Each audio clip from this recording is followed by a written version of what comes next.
遊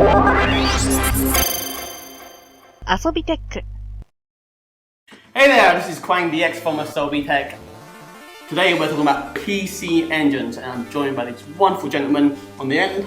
Johnny Blanchard from ReEnthused. Adrian Page-Mitchell from here at the Centre for Computing History where we're filming this today.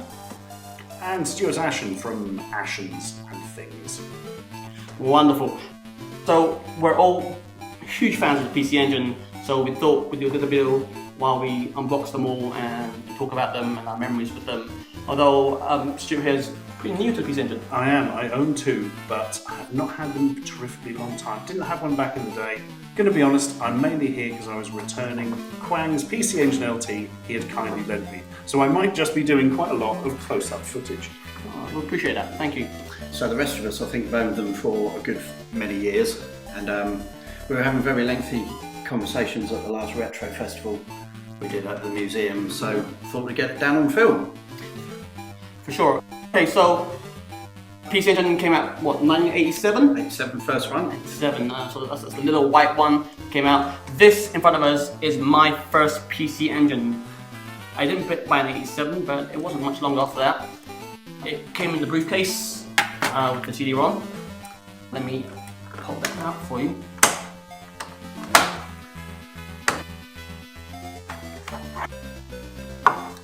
It comes with a SCART adapter. Obviously that's modded to have the SCART. Yes. And the reason being because the original PC Engine only had RF output, and RF output is the output of Satan, as we know. So, Especially No, but to us, how many of us grew up as kids playing consoles with RF out? yeah, that's all of true. them. Yeah. Yeah, it's true. But you know, we're more civilised now. Well, I was very, very ignorant of RF back in when this was about, because I just thought RF was RF in every country. So Sure. I got very excited by the PC Engine, and if I'd actually bought one when I first saw one, I'd been incredibly disappointed because I wouldn't have been able to use it in any way, shape or form. That when I bought a Sega Saturn, I remember it only came with a SCART lead. Like our television didn't have SCART, and I had to go and pay extra money to get an RF out. Yeah, which was paying more money for lower quality. Yeah, so if you had the original white PC engine, it had an RF only on here. The adapter on the back gives you other video outputs, but on its own it's just RF. Alright, let's go and have a look at the CD-ROM 2. Right. Hey, do you want to do the honours on that one? Okay. So we get the lovely air pop. And So these were always supplied in this beautiful case to slot your existing machine into. yeah, called the briefcase system because obviously you've got a handle to carry it around like a briefcase.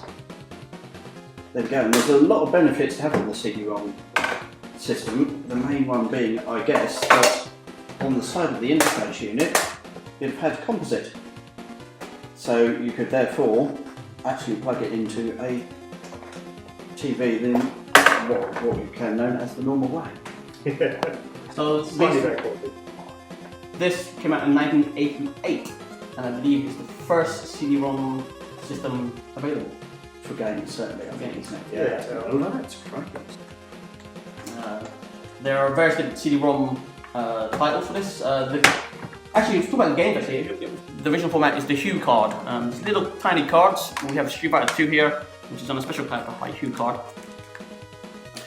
Similar to the Master System, I guess. Is this a good time to mention that the PC Engine was a collaboration between NEC and Hudson Soft?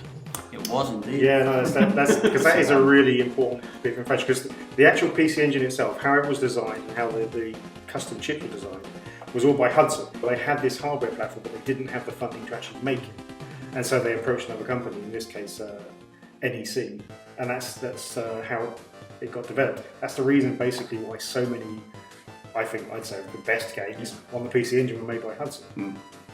So does HuCard stand for Hudson? It does. It does stand for Hudson. It does. Yeah, I always wondered. And because they weren't known outside of Japan, that's why the American ones ended up called turbo chips. Indeed.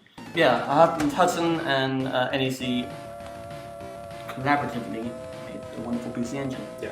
Which has wonderful HuCards to play on them. Just go in like this. Not only did they have HuCards, they also had CDs for the CD-ROM drive. This is the CD-ROM², also known as the CD-ROM², but no one calls it that. Just that'd be daft. It's a bit weird.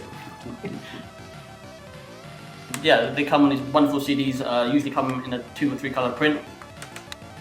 And go. I remember actually, as we were kids, we used to use this as a music CD player. Because you can unplug it and use it as a CD player. And me and my brother used to listen to music CDs on... Yeah, a little volume control on the front here. Yeah, and it's got a little display there with the track number. Yeah. They also upgraded the CD-ROM system card and made super CD-ROMs, which look the same because they're CDs, but they had a bunch of additional features. Yeah, more memory and more features. So that was version 3, the Super CD-ROM. So the original CD-ROM² had a first system card, version 1, then there was version 2, and then version 2.1, which were all basically bug fixes. Oh yeah. So there is one game out there that you must have version 1 for, and that is Altered Beast. Because Altered Beast basically does not work on anything other than version 1, something... But that's a good reason not to own the version 1, frankly. It is. I spent ages trying to track down a version 1 card, and then when I did, I just thought, well, I can now play a terrible game better. Because what happens is it gets halfway through the first level and then it stops loading any more of the game and your character's just left wandering aimlessly about a single It's a metaphor for life. Yeah. It's probably mentioned the reason why you need those cards, and they are also HuCards, effectively because the PC Engine doesn't know how to talk to a CD drive, and so that's an operating system that lets it talk to the CD drive. So that's a later one. So yeah, so this is followed up with the arcade card. Later systems had onboard RAM for CD-ROMs, so they didn't need the extra 2 megabits. This has the 2 megabits plus the 16 megabits that has, if I remember correctly. Yeah, they're extraordinarily expensive. Yeah. So again, you can see it's the same size as the Street Fighter II, has the extra bump for the extra RAM, whereas the regular one does not. And a bunch of games came out for the arcade card system, including a lot of new Geo ports, World Heroes, Fate of Fury, Art of Fighting, and Metal Slug. unfortunately no. So Sacrilege! SNK were very protective of Metal Slug because they were co-licensing it. It wasn't very entirely correct. Oh. yeah, I brought here along Mad Stalker, so you can see on the sides here the different systems. CD-ROM to Super CD-ROMs and arcade card come in green, pink, and orange. That's the difference. And it's Mad Stalker. of course, yes, you could. If you had the Arcade Pro card, you then obviously didn't need an earlier card. You could play all the games, not just the arcade ones. Except all of these. Except Altered Beast, but you needed version 1. Yeah. Power up. The PC Engine is an interesting beast of a system. It straddles between 8-bit and 16-bit systems. Yeah. So it was released shortly after the Sega Master System as an 8-bit. It has an 8-bit CPU in there, a custom 6512 if I remember correctly. Yep. But with the CD-ROM add-on and the lifespan of the PC Engine, it went into the life of the Mega Drive and Super Nintendo. So it was competing against them by the time the arcade card games were coming out. Let's look at small hardware. So obviously the PC Engine was released in Japan, but it did go across the pond and end up in America, but as did Turbografx. We don't have one here at the moment because I haven't collected one yet. But I do have the UK version, so we're going to bring that one, which is very similar to the American version, but in a slightly different livery. Also, it's just grey rather than black, if I'm not correct. Yeah, the American was black, yeah. Adrian, you want to tell me about your story about the Turbografx? Yeah, so I didn't collect a Turbografx until years and years later, but there's a shop we had it in a few locations in the country with telegames, and I always remember coming across the CD-ROM attachment for this machine, and the shop was closing down in Leicester, and there was this absolutely enormous box stood in the window, was about as high as this table. So I went in there and said to the guy, "What's the deal with that?" And he said, "Oh, well, you know, it's yours like 500 quid. And I was like, "Well, you're shutting down, aren't you?" "I know, we're going to pass it to one of our other branches." So I was like, well, I was still humming and hawing over it, and then he dropped the bombshell that it didn't have the turbo chip card that you needed to run the CD-ROM drive, so it was essentially useless. Very big doors. And I didn't have a clairvoyance to know that you would have things like EverDrives in the future that would be able to do this sort of thing. So anyway, he let me take it out of the box, and it was just the most amazing thing I've ever seen. So the CD-ROM drive fits on this enormous connector under here. There is a giant connector under there, and this sits on a big plate, a T-shaped plate, with the CD-ROM thing sticking out the back. Because in America, obviously, bigger is better. Bigger is better. So actually, you can actually see it there. The original PC Engine shape is about there. Yeah. But the other thing about this thing was, what's in the top of this box? So in the top of this box was this huge cover that sat over this enormous behemoth of a console. And it was just like the most over-designed thing I've ever seen console-wise, possibly in my life. But I always really, really regret not picking it up. But I didn't have 500 quid. That's a good reason. That's an incredibly good reason. And I've only ever seen one on eBay since. I think they're really hard to get hold of, hence why I don't have one yet. So yeah, that's Turbografx in America. A lot of people don't know about the PC Engine in the UK. Which is unfortunate, but there was an attempt to have it brought over here, and Johnny has a story about the Turbografx itself.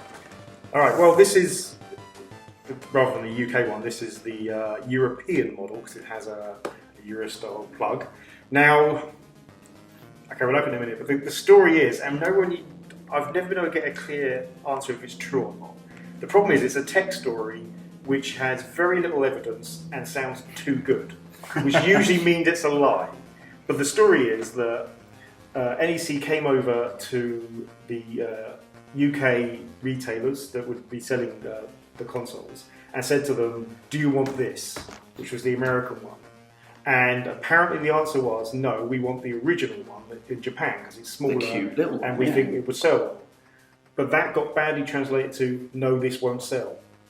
And so that's the reason why we didn't get a proper release. There was a very small test release of this in the UK, which went nowhere, presumably because a retailer literally just stuck it on the floor somewhere and didn't bother putting it up on a unit, because why would they? And that's effectively probably what happened, because it's happened with other machines as well. People Jacob, some of them deserved it. Yeah.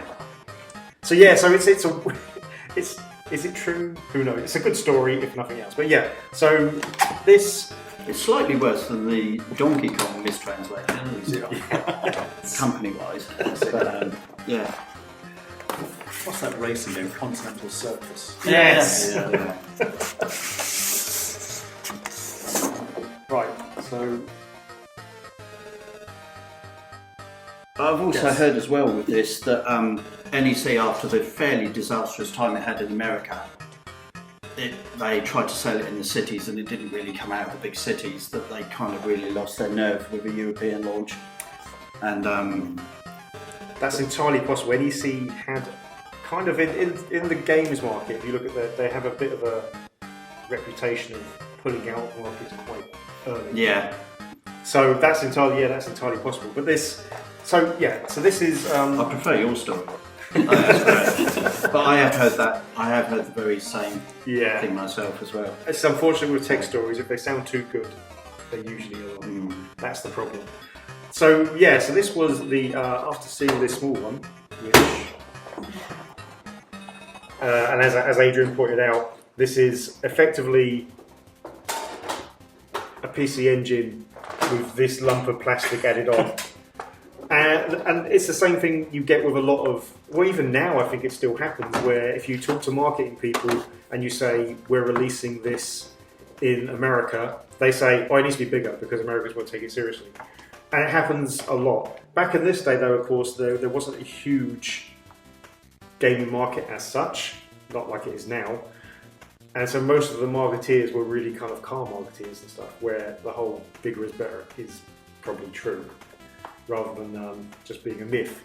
So what they ended up with was effectively taking that PC Engine, adding a huge number of plastic to make it a bigger console, and this much larger expansion slot, which is completely different to the actual Japanese version, which means, of course, none of the peripherals work with it, which is great. So, just a huge... Of course, the cards were incompatible as well. Yes, the Japanese. cards. And literally, whilst it isn't technically region locking, because there's not a software thing, they changed some of the pinouts around, so you would just get a white screen if you tried to use it because the signals weren't going through. So, yeah, it was very deliberate. Very, very deliberate. It wasn't just the cards as well either, was it? It's also the joystick. Is the port Yeah, for the joypad it's is bigger. Completely different. Yeah, so let's get that out. So this is the actual official Turbografx joypad. We haven't talked about the joypads yet. The joypads, I believe, are some of the best joypads in home consoles. And the good thing about them is that most of them come with built-in auto-fire, which, considering the PC Engine, which is something we'll probably get into in a minute, is the home of the best shoot-'em-ups of the 8-bit era, then it's a very good thing. Yeah, so the Japanese one have very small DIMM plugs, whereas the outside Japan have huge DIMM plugs. I think you have one in the CD-ROM box. I do. So yeah, so other than being white and grey, which they are completely different sizes. So NEC effectively made it so that nothing was compatible. Now we know why they did that, because of regional selling, and NEC US, NEC Europe wanted to be able to market their own items and sell them without people just grey importing them. But it's a silly thing for a company like NEC to do, where they control the whole of the chain, because they've literally just made it so they have to remake all of the peripherals again. Yeah, so this, anyway, this is my own Turbografx, and this is kind of a big one for me. This one is the very first PC Engine I ever saw and owned, and this is the whole reason why I collect retro machines, and the whole reason why I wrote Gaming U to school. This very console here. So it kind of means a lot to me. It's also my least favourite one. How could you, John? I mean, they got just about everything wrong with it, didn't they? So you've got this horrible plastic thing on here. I don't want to pull that too much. I almost forget how they come off. So they come That off. just pulls off, yeah. It does feel like you're doing too much. But it does just pull off. So you want to plug the mains in. You've got to plug the mains into the side, and then put this. Oh, for crying out loud. And but the only good thing about this machine is it does have an incredibly good composite out. The picture is fantastic on the European machine. I don't know about the American one because I've never even seen one in the flesh. But that is that's probably the plus side. Yeah, no, they cleaned up. Well, I think mainly the reason being because it's all the way over there. Yeah. It's nowhere near the power. Yeah. Because it's all over here. Now that's not the only box though, because they did an amazing thing. Because they were intending to release it in multiple regions, and they didn't want to have to rebox everything, you got two boxes when you brought one of these. So you got this box, which was the console and the controller, and then, because obviously you'd have different power and video requirements, you got an accessories box. Oh, how Tesco value is that?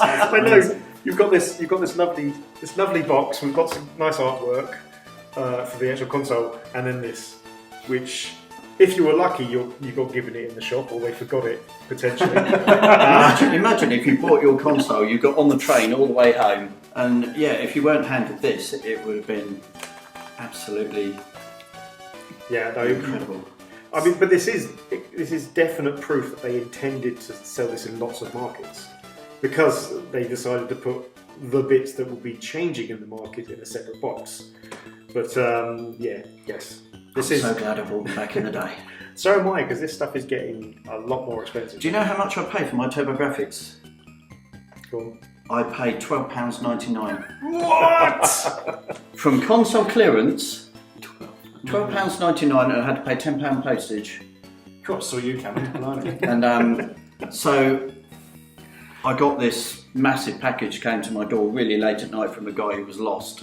I thought, is this for you? And I looked at it, console clearance, yeah. And that's how much I paid for mine. But that was in, I believe, about 2010, when there were lots of these about. And also, I blame Kanye West for the rise of the price of Turbografx. You can't blame Kanye West for everything. But you can blame him for this Something. because it seemed to be coincidental that he's going to name. I don't know music very much these days. I'm a bit of an old progressive rock codger, but he's supposed to be naming an album Turbografx 16 and expressing his love for this machine. And ever since he's done that, the prices have just skyrocketed. It's on people's radar now. People know what it is. Yeah. After the Japanese launch and then the American launch, I believe in the same year as the American launch in 1989, the NEC updated the PC Engine to the core graphics. Should we remember those? So the core graphics is the first one I owned. It was about 89, 90, and I had seen R-Type running in telegames. And the guy, I just love the guy in the Peterborough one because he didn't seem to like games very much, and yet he works in the game shop. Sorry if you're out there and I'm disparaging you in some way, but I walked in and saw R-Type running, and I was like, what on earth is that running on? And he just was reading a magazine, he didn't even look up, he just flipped the console towards me, joypads there, and I was like, this tiny little thing, that is absolutely amazing. So I said, how much is it? He said, well, got to get one imported, it will be at least 6 weeks and will cost 300 odd quid. A hell of a lot of money in 89 when I'm working at my first job, which didn't pay very much. And there's a budding romance between me and a young lady at this point. And instead of taking her out to the cinema and doing all the things that you should be doing, I kept contacting her and going, look, I'm saving up for this console, can't take you out to the cinema. Can't take you out, but in a few weeks' time it'll all be cleared and happy days and all the rest of it. And then she starts talking about this Dean bloke a couple of weeks in, and I'm like, I'm going with Dean to the cinema, do you want to tag along? And I'm like, no, I really can't afford it, I'm saving up for this thing. Dean's got an imported FM Times Martin. Yeah, so I was just finally raised enough money, got the machine, and then I was like, right, do you want to go out to the cinema now? She goes, no, I'm with Dean now. And I think Dean was you're too good for him guy, you know, in her ear. And so, Dean, if you're out there. But Emily or Emma, I can't remember which one you were. But I just want to say, after all these years, if you recognise me or remember me at all, I probably would have ruined your life in other ways. So. There we go. And you do have core graphics now. And I have a core graphics because I actually wanted the white one. But when my console appeared at Telegames, it was this. So the core graphics, I was like, what the hell is that? It's not the core white one. And he was like, yeah, but this one's got AV out. It's the new model. And I was like, I don't want it, I want the white one. He goes, but have you got a Japanese television? No. I've got a British one. He said, well, you won't be able to tune the white one in, so we got this one in for you. And I was just like, I don't really want that, I want the white. You know, you set your sights on something, you think, I want the white one. But of course I got it home, actually had a proper SCART lead. TV actually did have a SCART socket on it that I didn't know what did until this turned up. And yeah, so this was the first of NEC's restyling of their console in various ways. So this one is just normal composite out, I believe.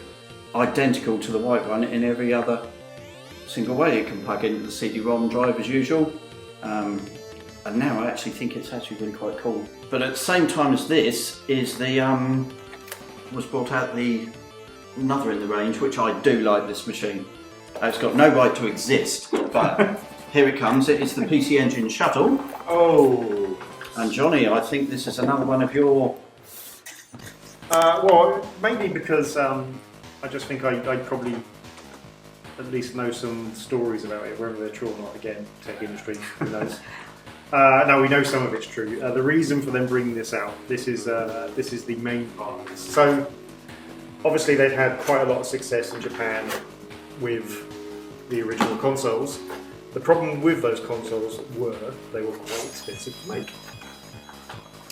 And other consoles were dropping in price because...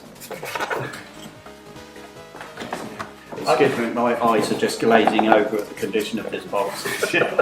Well, I've seen ones that have just been drawn all over and... Well, again, this is look at the that. kids' console, so... It is. So yeah, so... They're normally destroyed, aren't they? So basically NEC decided they had to make the console cheaper, and they wanted to appeal to a younger audience because, well, I guess in theory, the PC Engine at that point was being bought by adults, which is entirely possible. The Japanese market is more heavily geared towards adults than our market, which was at the time, not now obviously, thanks to Sony, more geared towards children. So yeah, so this was the result, and what a result! And what I can never understand about this console is how on earth this was cheaper to make. Well, I'll tell you what, there's one very big reason. It's a bit of a surprising reason. If we open up this little slot at the back, which might don't listen to any clacks.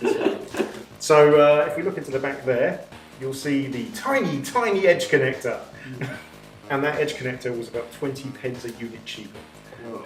Which is a lot of money when you're making lots of units. And also, yeah, there's certain things like its ability to connect to some of the peripherals was no longer necessary. A lot of the chips were bought from different manufacturers. Although weirdly enough, that actually means that this ends up with a slightly better output. Who knows why? There's probably a combination of reasons. I'm guessing part of it is because there's not as much power being pumped through this edge connector, because in the original edge connector, which is a much bigger edge connector, there's a couple of power sources going through there, because the idea was you could literally connect anything to it and it would be able to power it and use it and what have you. Whereas, although it tended rarely to actually do that. Normally they do also have their own jack, so who knows. Whereas this, because it's cut down, doesn't have as many sources going through to it, you do seem to end up with a slightly cleaner signal. It's also got the interesting switch, which locks off the power lead. It also looks like the Manta Force ship. Yes, and this is the It looks like something that should be floating at the bottom of the sea, doesn't it? Something that you would avoid treading on in the ocean, doesn't it? So it has, so the regular power station on here, and there's an amazing flap for the HuCard games. That's a design choice. And the back here, when you plug the power in, you have this little switch which covers the AC power. It's completely pointless. I also, I will say, it's got one of the best controllers. it has its own controller. That is nice. It's a very nice controller. It's very comfortable to use. So it actually has these raised bits in the back. It's very nice. Very much like a modern controller in that sense. And it has the curves and stuff. As to the regular PC Engine pad, which is a lot flatter. Yeah. That's much closer to the NES style of gamepad, and I guess the SG-1000 would have been then. But yeah, so it's a very comfortable controller, and as I said, like, the NEC made some of the best controllers of their era, and that is, I would say, the best of them. Yeah, I like that. I use that one most really. I shouldn't really, because they're comparatively rare. Yes, they are. But I believe the Shuttle had only one peripheral for it, didn't it? It had a RAM card. Yes. So most of the PC Engine range, you could plug a little cartridge in the back that would save your data. It's like a little, which makes the machine look even more elongated. It's about that wide.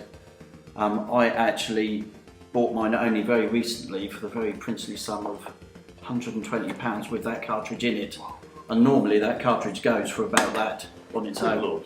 It's really comparatively rare, so I think I did quite well then. You did. You did alright. So yeah, I do like the Shuttle. It's not one I get out very often because you sneeze on it and it will scratch. It's incredibly easy to scratch the surface of that. The plastics are absolutely cheaper than the rest of the PC Engine market range. It's a little beauty, the Shuttle. I do like it. It's quite, I think my issue with it is because you can't put any peripherals in it, you can't use CD anymore. So we go from one monstrous console now to the next, do we not? I feel bad saying this is like one of the ugliest consoles. It looks like something that's fallen off a submarine. I don't know what you mean. It's classic industrial design. Yeah, that's one term for it. Prince Charles would smash this with a hammer. So this is the now modern, extremely sought after PC Engine. It seems to go for ridiculous amounts of money these days. Yeah. It has a huge library of games. 5, if I remember rightly. A huge library of dedicated games. Because it does play Exactly. most of the. That's what I meant. That's what I meant. It plays all the PC Engine games plus it's 5. Can we name the games? I know Ghouls and Ghosts. Ghouls and Ghosts. Yeah. So 1941. 1941. Aldines, however you say it. Aldines, yeah. Mad King King Grozort and Battle Ace. which is rubbish. Plus we have the games which are bi-compatible, so they will do extra stuff on the Turbografx that still work on the PC Engine. How do you say it? Darius Plus, Darius which Plus, just yeah. cuts out the flicker. And then there is the incredibly, massively expensive Darius Alpha, which is just a boss battle game that you could get at a trade show. People are paying thousands of pounds for a boss rush game. That's hell.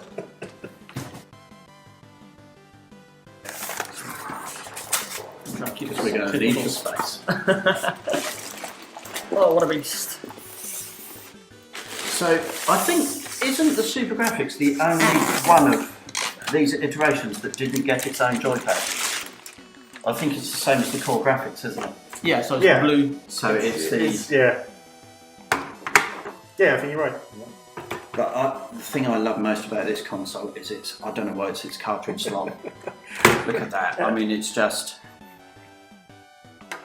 glorious. It's at a weird angle, which it doesn't help you put the game in at all or get it out. Plus, if you push down on it as you're putting it in, it puts a strain on the actual pins.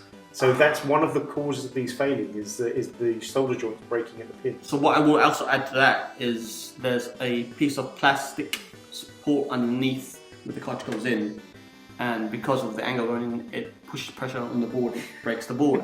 So if you have one, you need to take it apart and file down the plastic support, because it will break the board. Good lord. Amazing. And it's covered in fake buttons. Yeah, that is. It is a very weird industrial design that they've gone for, with fake rivets and all sorts of things. So yeah. It was actually supposed to have a very large peripheral attached to it. Yes. Which is a massive flight yoke, which would have sat over the top of it. There are pictures of it online, and it is just the most amazing looking thing. If you're aware of something like the, literally why that exists, the expansion port. if you're aware of like the Conix multi-system, yeah. It's very similar to that in that respect. You plug it in as a giant controller for it. Would have actually fitted onto these plastic bolts. I don't like the look of the break if you think about them, frankly. I think they did. They did help it fit on it. I do believe. It may have had pins, but yeah. So the expansion port at the front only exists because of that, and it was never released. So Brilliant. Thanks, guys. But at least you can play your 5 special games on a non-flickery Darius. yeah. It's very easy to connect to a CD-ROM drive. If you've got the Super CD-ROM, that will actually plug straight on the back and is the most amazing looking thing. Yeah. Because they learned their lesson from We are going to come to the Super CD-ROM, I should say. We haven't got there yet. They learned their lesson from the Shuttle, where they didn't have a completely different and stupid connector. They used the original connector, so they could use the same peripherals. But I believe the only difference, tech-wise, between a Turbografx and a normal PC Engine is the Turbografx. They did put a couple of extra beefy graphics chips in it. Yeah. That literally. Well, there's one extra Hue chip in there, which is the same chip, but there's an extra one, and there's also a controller chip, which eases the ability to use both chips. So it tries to do some of it automatically in controlling it. Has it got more video memory as well, or something? Yes. So there's extra 32K of memory, I think. Amazing, because you can almost write a letter in Word for that these days. Yeah. So the games, I think this is my favourite thing about the Turbografx. The games come in these interesting cardboard sleeved boxes. So we're going to open this one. This one is sealed. And I got loads of hate on the video I did where I opened up something that was sealed. It's meant to be played. It's meant to be played. That's why we buy these things. I already have a copy of this, which is the reason why it's not been opened yet. Minty fresh. Minty fresh, never used. So they come in the same jewel cases that that the normal PC engines come in. So only the labels are the other way up. Yeah, they also way up, yeah. But they also have these little cardboard sleeves, which I just think is a really nice touch. Yeah. I just like them. Small library, but very expensive to collect. Yeah, very expensive. Thanks for opening that up. Let's just leave Leave that. Just leave that there. Let's leave that there. Open that game up. That's open now. So in 1991, they decided to rebrand the core to orange and release the core 2. Do we know why they did this? I believe it's when they released the CD-ROM, the Super CD-ROM 2. That makes sense. So that had its own branding. So they brought out a core graphics that basically matched it. I love this one. I do like the styling of this one. So if you grab the core 1. I don't have the core. I think the core one went behind you. Oh, that's right. That's me. What is that? You got muscle memory and stuff. I don't know. Lots. Loads, yeah. 1, 2 and 3, there we go. Oh. Bit of the OCD comes out of me here. Yeah. Alright. So you can see basically the same machine. The white original PC Engine is RF only.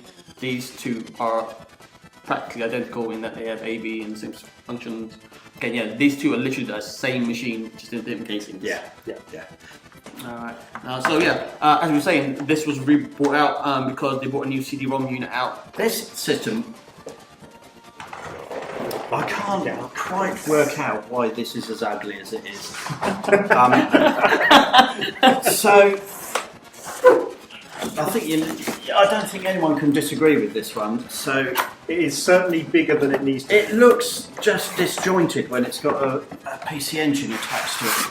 And also, I think I'm pulling it out upside down. Well, in my head, where it's always been, when it's got the PC Engine in it, it's like the Aliens with the double mouth. So, this is the system. So here we go.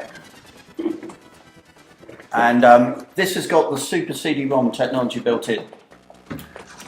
So, yeah, your CD just goes in there. It must be said nowadays there are an awful lot of these with capacitor problems.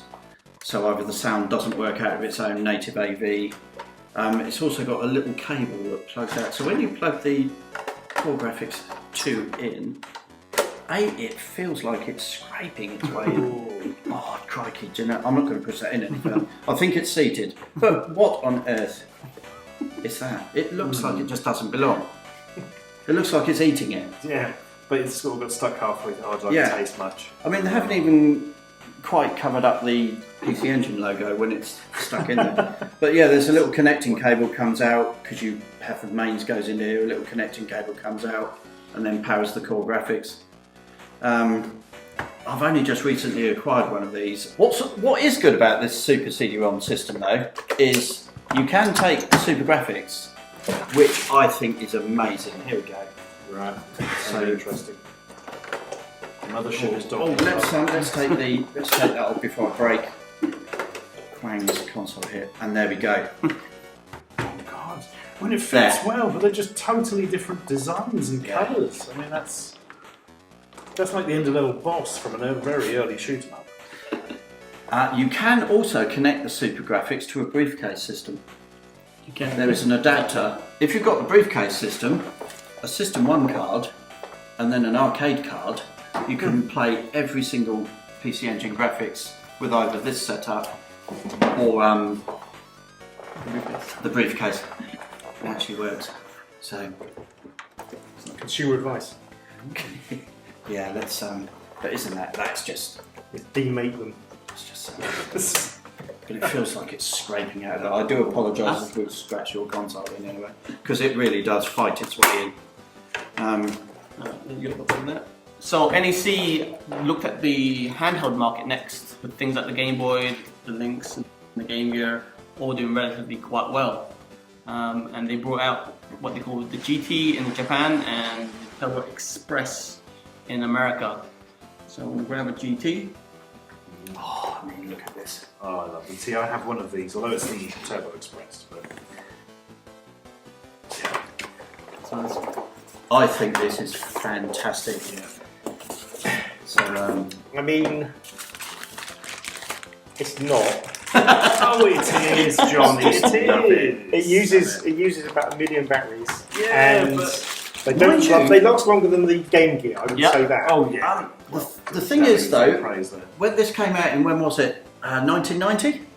Battery technology has also moved on enormously. Yes. So, there's still a way difference between a 3DS's battery life and that. Oh no, fine. But But that wasn't my main complaint.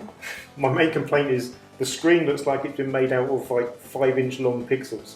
So everything just looks text. Try reading text on the screen on that. So unfortunately, the screen that came with this is a very low resolution, and and text gets compressed quite drastically. Whilst all the other companies obviously had their own handhelds, they all had their own cartridges. Even though the Game Gear was just running Master System games, it had a different cartridge. The difference with the GT is it literally just ran the same cards as the Big Brother console. So So they're pretty portable already, aren't they? You can get much smaller than that. Yeah, so to be able to take the games you got for your home system and literally plug them in to your handheld and take it with you, like you could. That's your game from home with you on the go. tell you one thing we haven't mentioned, which I think is one of the greatest innovations that the NEC consoles had, is the little green tab when you turn it on, which covers the HuCards lights. You can't take it out when it's the original Game Boy. Yeah, which just a brilliant little thing that all the NEC consoles have. This also came with a bunch of peripherals. It has a TV tuner in, so you put the dongle on the side and it tunes into RF signals. again, anti-SCJ. And to tell you one of my problems with it, bloody capacitors don't last very long, do they? No, the capacitors. Luckily, there are people out there far cleverer than I who can send your broken GT off to with its dim screen and no sound. So how And do they the will ones put with modern boxes- capacitors in it that will never happen again. I will say that, like, a lot of the PC engines have capacitor issues, especially the duos as well. The black duos The black are duos. particularly bad. Yeah. Oh, that's the other one I have. The Duo and the LT and the GT all have issues, but if you know a person who can fix them, I can highly recommend Simon Locke, I'll make a note of this. who is a wizard, literally a wizard at fixing things. He's fixed all my stuff and recapped everything. But speaking of the LT, should we grab an LT? I had the capacitors changed for the screen of mine, that was beautiful. Then the sound started going. Yeah, If you're quiet. if you're getting it done, you should get them all done in one go. Yeah, I bought my somebody else who decided not to, for one reason or another. Now we're going to look at the Rolls Royce of the PC Engine. Oh, yeah. This is the Bentley. This is my favourite machine, and it's not utterly pointless, but in terms of being what it is, it's utterly pointless. So there is a reason for it. So we've got the PC Engine LT or laptop. I'm almost scared to be handling this. Look at the condition of that, my goodness me. So it's just no expense spared on it, and so it flicks up to what is a very, very good screen. You can play it in your hand like that, which you need strong wrist for. That's quite heavy. It's pretty heavy. It's less top heavy than you imagine it's going to be. It is actually, but yeah. it is still, yeah. But if you put it on the table there, you take this little piece of plastic off, plug a normal joypad into it, and you can play it on your desk. Incidentally, talking about these little port covers, which I'm trying to be really careful with here, because I saw just this joypad port cover go on eBay for about 80 quid. No! Just this tiny. I'm going to let you put that back on. I'm scared now, because that is You get the notch that's Oh right, thank you. I never take mine off of mine, so. So now obviously this looks like it's a portable machine. It looks a little bit like the second edition of the GBA. It isn't. It needs to have a power lead plugged into it. Now, this is I've made a lot of fun of the LT in a lot of different places, but there is a reason for it, and the reason, of course, being that when this was released, TVs were still quite expensive. Japanese homes were very small, so you didn't have to take over the television. You could go to your room, play it, and also it has a TV tuner, so you could watch TV with it. So there was it did have a reason. It's just a very niche reason. And the price. Yeah. So I was doing some sums on this, so it came out and it was about the equivalent of £630 at the time. So, you know, RPI that up and that's about £1,200? Yeah. So this is 991 we're talking So, about. yeah. So that in modern equivalent would be about 1,200 quid. So it basically works out at being more expensive than a television and a PC Engine. And a lot of games. Yeah. And an extra controller and a pet turtle. But to be honest, like, Mental. it's to buy one now in its box. Oh. You're looking at easily £2,000. Yeah. Yeah. It's going up and up as well, because less and less of them are working. Yeah. Again, this one has been repaired by Simon Locke. Surprising how good he is. Yeah. So, you know, when they're not working, they'll still fetch a couple of £100. Yeah, for parts, yeah. My one went wrong, so my one's here and not in as any way as good condition as that. Mine used to look like that, but mine spent over a year in a Royal Mail post office stuck somewhere. So I'd had it repaired and it got sent back to me, and about a week later I said, "Where's my PC Engine?" He said, "Oh, they've lost the tracking details, I think it's lost." So for a whole year it was missing. And then it finally got sent back when they cleared a warehouse out. And it got sent back to him and he was like on the phone straight away, "Oh, your PC Engine's here." "What PC Engine?" "Your LT." I was like, absolutely amazing. And yeah, it got sent back to me and I took it out and I just looked at it and overjoyed I got it back, but also weeping slightly at its now yellowed condition, where obviously it had been sat inside a rancid bit of packaging for over a year. So, but I've got it back. And there On it the is. plus side, although the colour is now off, at least it's even. Yeah, You yeah. know, it's not like it's not patchy or So something. in a few years, Quang, yours is Yeah. going to look like that. Most likely. I want to add actually, the LT is also a portable, well I can't say portable, but it's also a television, as we were saying, as a replacement to the TV. It has this amazing antenna on the back, which extends and extends and extends. And even this is very dependent on the condition of your machine, is how much discoloration is on your area will depend on the condition of your machine. But yeah, there we go. And also it has got an AV in socket as well. So you can use it as a monitor. You can use it, it's a rubbish monitor, but you can.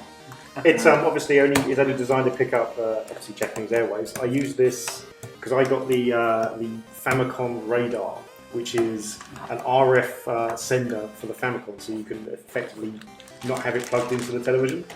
It doesn't work well at all, and only works obviously with Japanese signal. Couldn't tune it into any of my televisions, so I used this to pick up its signal, which was kind of handy.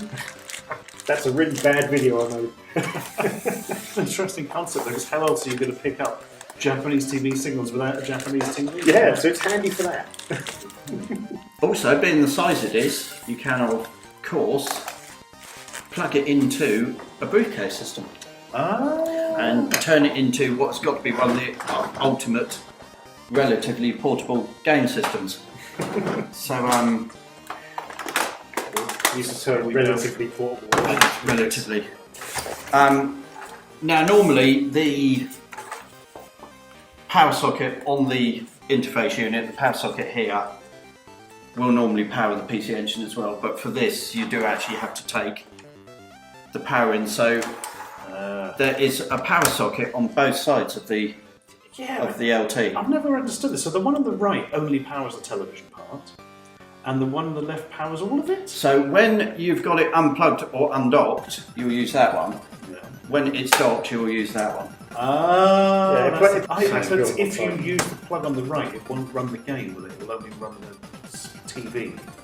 Yeah, because if you haven't got it plugged in here, when it's in the briefcase unit, nothing happens. Oh, that makes sense. But if it's not plugged in, the one on the right will definitely only plug the television.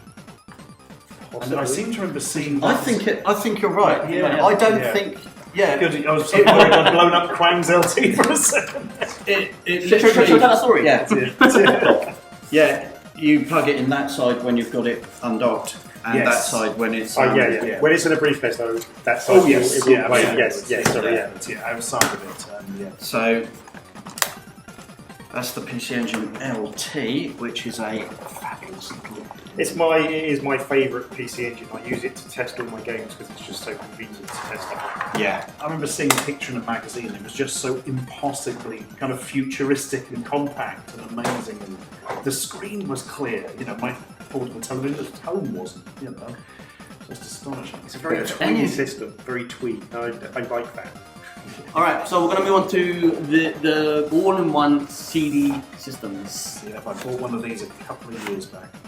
Now we're coming in line with these engines that you know. Yes, precisely so.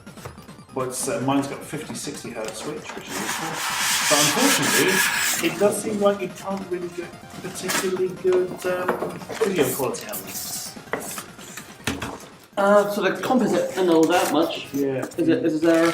You're not really going to get any RGB out of that considerable signal. No, I mean my one at home is modded. It's got a great big lead coming out the back here, and also it's very, very difficult to find one of these in excellent condition. They're usually scratched to absolute bits, not through misuse. They just scratch. So It's pretty good actually. Yeah, with the plastics are very scratch. Now I'm thinking I got a bargain.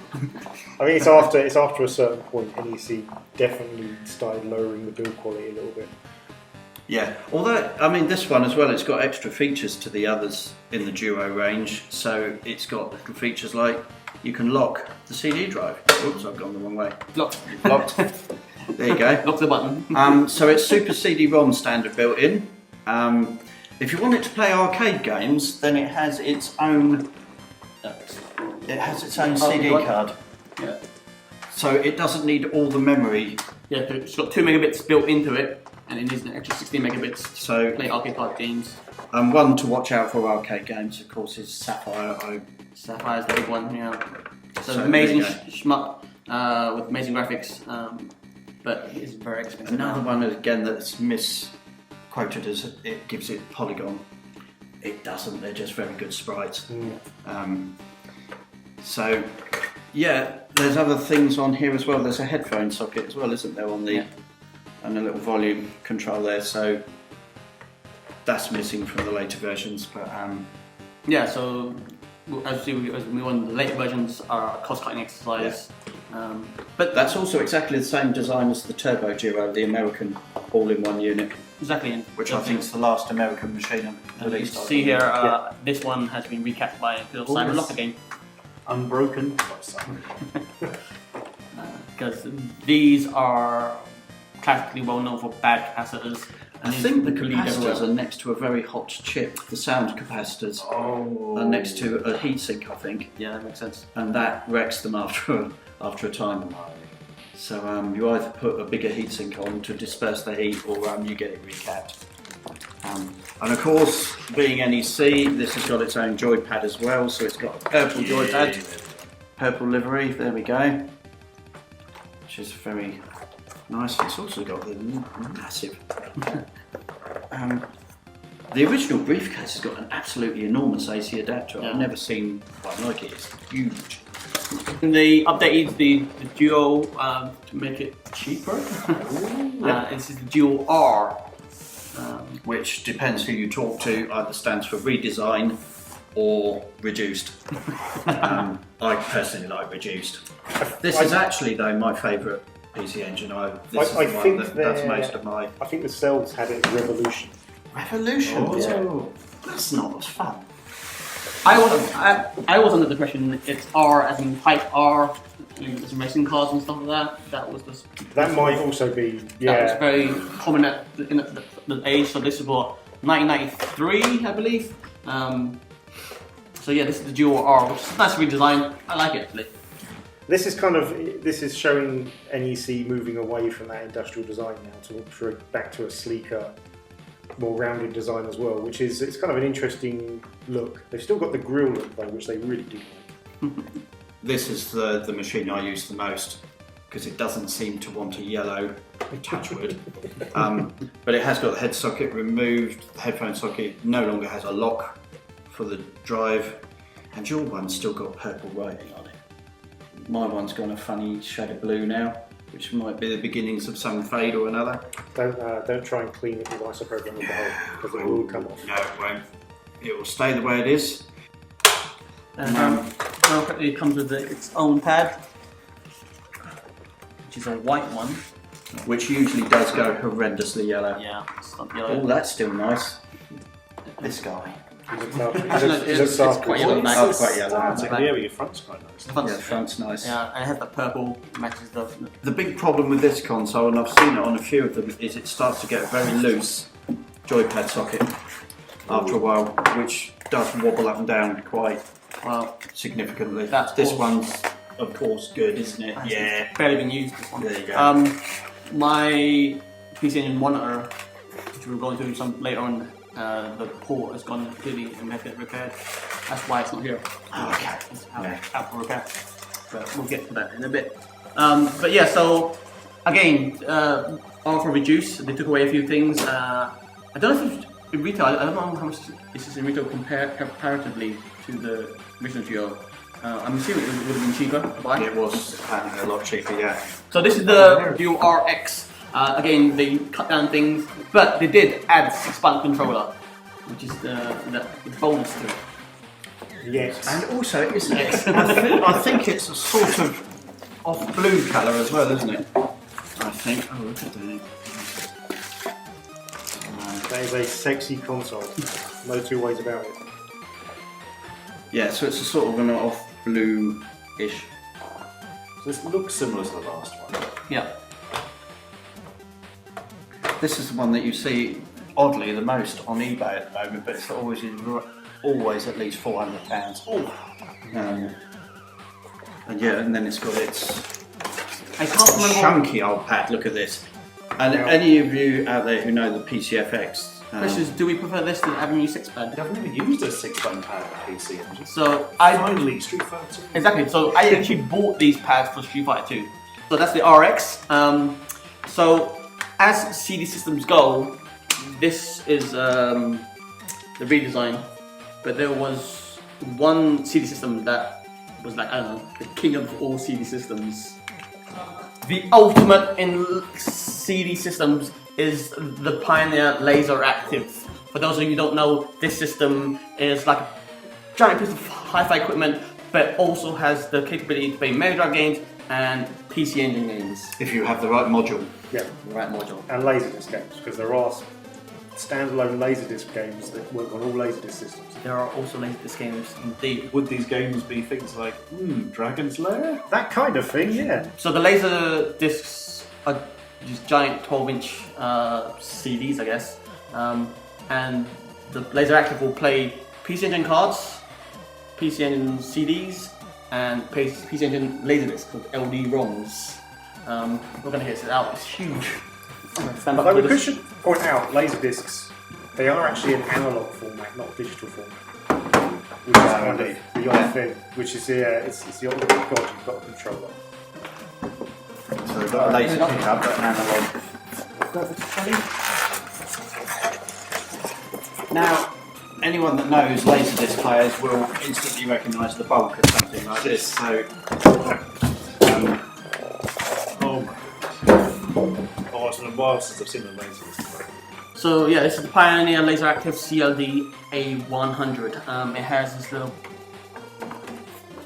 bit of the inside here, and you get the packs. This is amazing. Is the PC Engine pack. It has a pad, socket, and a HuCard socket. You can see on here it says LD-ROM 2's PC Engine and HE system, so it plays the LD-ROMs. I didn't bring one with me. I should have brought one with me. I'll cut some footage in later of that. It has a smash on the back and it comes in here. And now this system will play PC Engine games. It comes with its own controller and in the same livery as the Pioneer, which is beautiful in this nice gold and red. Yeah, and you know, as a system to play PC Engine games, this is like the king of consoles. It was ridiculously expensive. Not many people bought one. If I remember correctly, didn't the modules actually cost more than like buying a separate console? Yes, the modules are, I'm going to say probably about £300-400 each. And bearing in mind when this came out, it was nearing the end of it, especially the Mega Drive as well. I mean, the Mega Drive module was expensive as well. So. Yeah, so we're looking at 1993. So Yeah. Who thought that was a good idea? Let's sell this incredibly expensive thing. They can play Mega Drive games if they pay more than a Mega Drive costs. this is the only system out there that will play LD-ROMs. So if you have PC Engine LD-ROMs, you need one of these to play them. You can't play them on any other because they don't fit. How many PC Engine LD-ROMs were made? So I think there was about 12 LD games. I'm gonna say if I'm not mistaken, it's about 30 altogether between Mega Drive and PC Engine.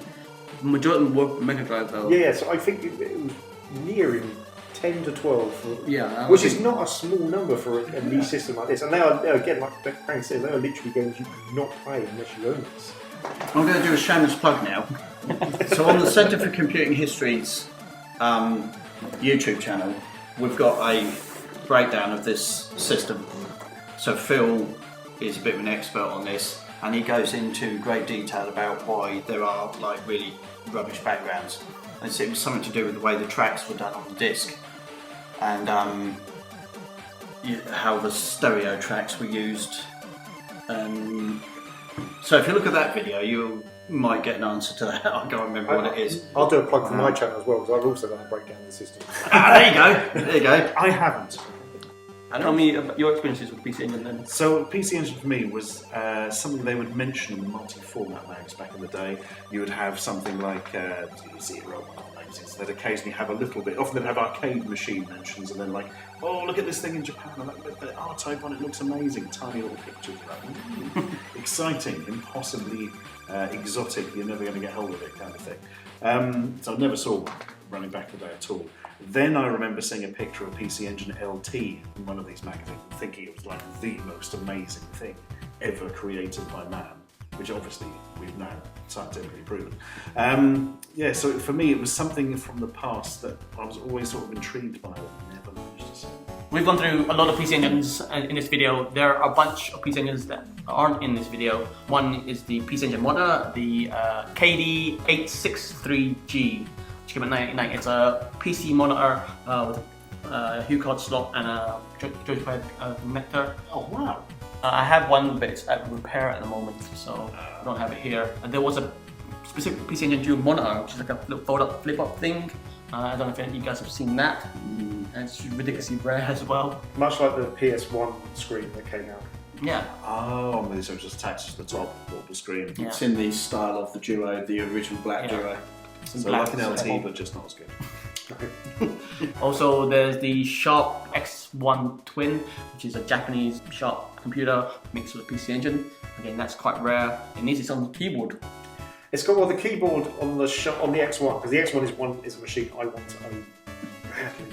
But the keyboard has got like a 3.5mm jack as its connector, and it does some weird chips inside to make it work. So, because like a lot of machines, you can just do a bit of conversion with an Arduino and get it to run any keyboard. You can't do that on the X1. So if you don't get the keyboard's going for about 200 quid. Oh, that stings. And finally, I want to mention the Vistar 16, which is Korea's version of the PC Engine. They had to license it, and they rebuilt it in a different casing. Quite a nice looking machine if you've seen it. It's alright, yeah. What is the best PC Engine then?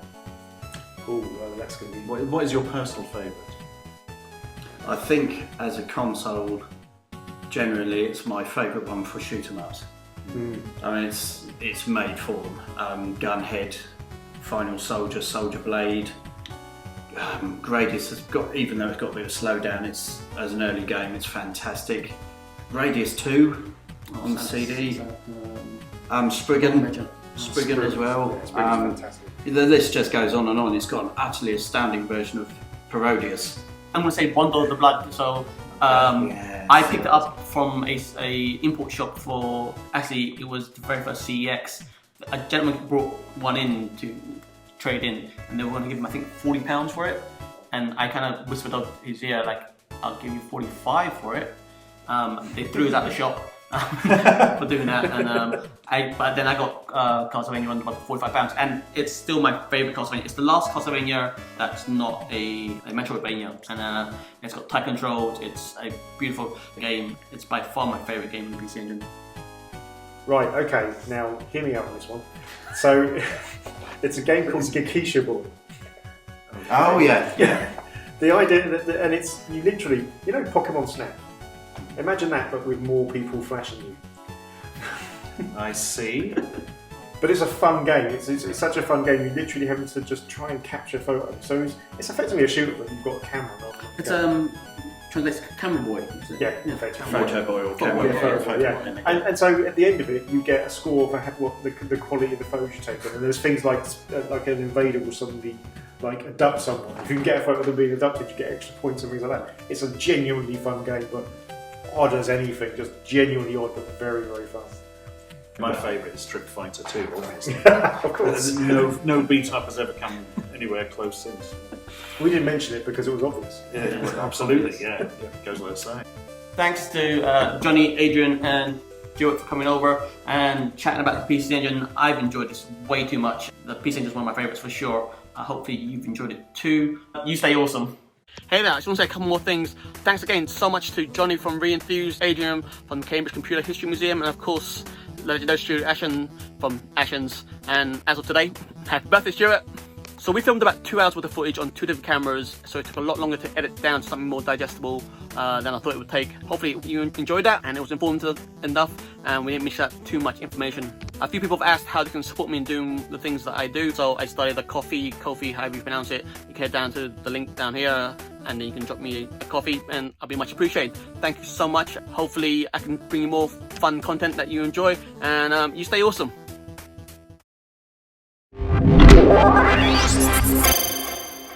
遊びテック